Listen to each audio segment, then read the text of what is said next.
Namaskar, I'm Dr. Anshu Jindal from Jindal Hospital, Meerut. I'm a reproductive specialist and an obstetrician working here. We are going to talk about a very important topic today, recurrent pregnancy loss. As we are all aware that it affects 1 to 5% of all couples. It is a very distressing condition because the patient feels very insecure with each abortion. According to the American Society of Reproductive Medicine, it is defined as 2 or more clinically documented losses which need not be consecutive and does not include the biochemical pregnancies. Whereas the Royal College of Obstetrician and Gynecologists defines it as 3 or more losses which are consecutive and it includes the biochemical pregnancy. And there are various reasons for it, including antiphospholipid syndrome, anatomic causes, as well as genetic causes. Now male causes are also becoming common, and lifestyle as well as endocrine causes which cause this very distressing condition. And actually it is the genetic causes which really baffle all the gynecologists, and we have none other than Dr. Mala Arora, who is a very dynamic gynecologist from Faridabad, who has been an FICOG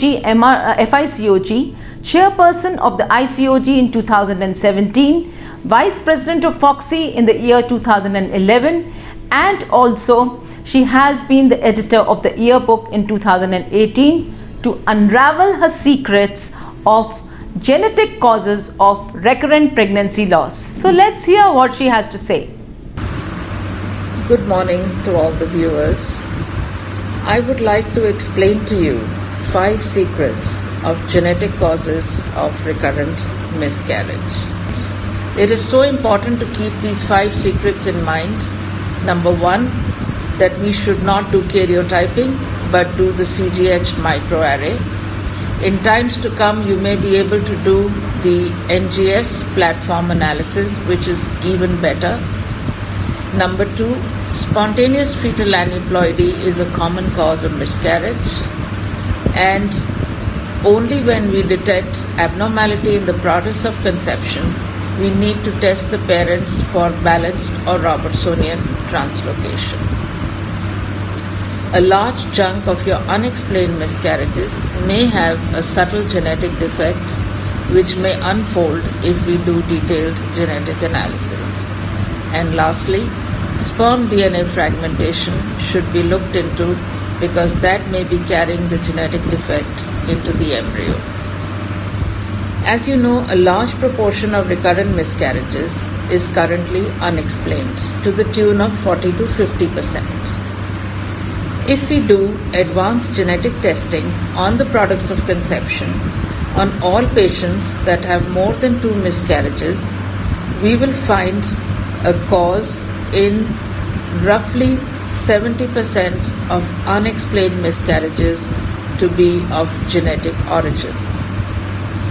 These genetic defects may be either aneuploidies or smaller genetic defects like single gene defects, and these are not picked up on routine karyotyping. So what are we to do if routine karyotyping is not helping us with identifying the genetic causes of recurrent miscarriages? The test that is now recommended is called complete genomic hybridization or CGH microarray. The microarray studies all chromosomes, and they are studied in a lot more detail than conventional karyotyping. Besides, the CGH test does not require live tissue. So if the patient has had a missed miscarriage for 3 to 4 weeks and her chorionic tissue is not viable, we are still able to perform the CGH microarray.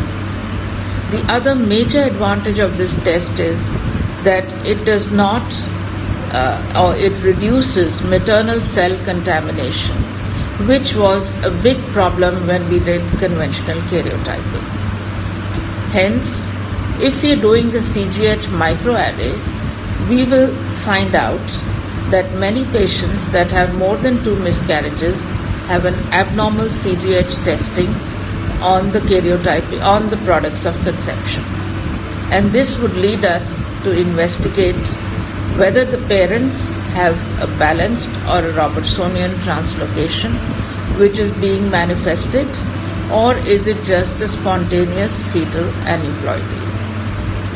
If it is a spontaneous aneuploidy, the prognosis in the next pregnancy is extremely good, and these patients have more than 80 to 90% chance of having a normal pregnancy. If the parents are discovered to be carriers, then in these cases we need to counsel the parents and see if it is a repetitive aneuploidy in the baby. We need to then go on to using donor gametes. Another secret in RPL is that the sperm may be carrying genetic defects into the embryo, and this is quite common in men that have a high sperm DNA fragmentation index. If the sperm DNA is fragmented, it is associated with a higher rate of genetic abnormalities. Hence, correcting the DNA fragmentation index in these couples before they have their next conception may be an important step in reducing the incidence of recurrent pregnancy loss. So you just heard Dr. Mala Arora just now. I'm sure a lot of your queries regarding the genetic cause of recurrent pregnancy loss have been clarified today. And I would just like to sum up by saying that it is the product of conception's karyotyping which is very important. If it shows a euploid karyotyping, it means that the regular workup of a recurrent pregnancy loss needs to be undertaken. Whereas if it shows aneuploidy, like a trisomy, a monosomy or a polyploidy, it means that this is a sporadic event. It is unlikely to repeat itself. Whereas if the product of conception shows an unbalanced translocation in the fetus, then the parental karyotyping definitely needs to be done, because the parents could be the carrier of a balanced translocation, which is quite common. The reciprocal and the Robertsonian translocations are the commonest in the parents, and it is in these patients that you have to offer an IVF with pre-implantation genetic diagnosis, structural rearrangement, or you have to go for gamete donation. If you like this video, please click on the like button and subscribe to our Global ART Forum YouTube channel. Thank you so much.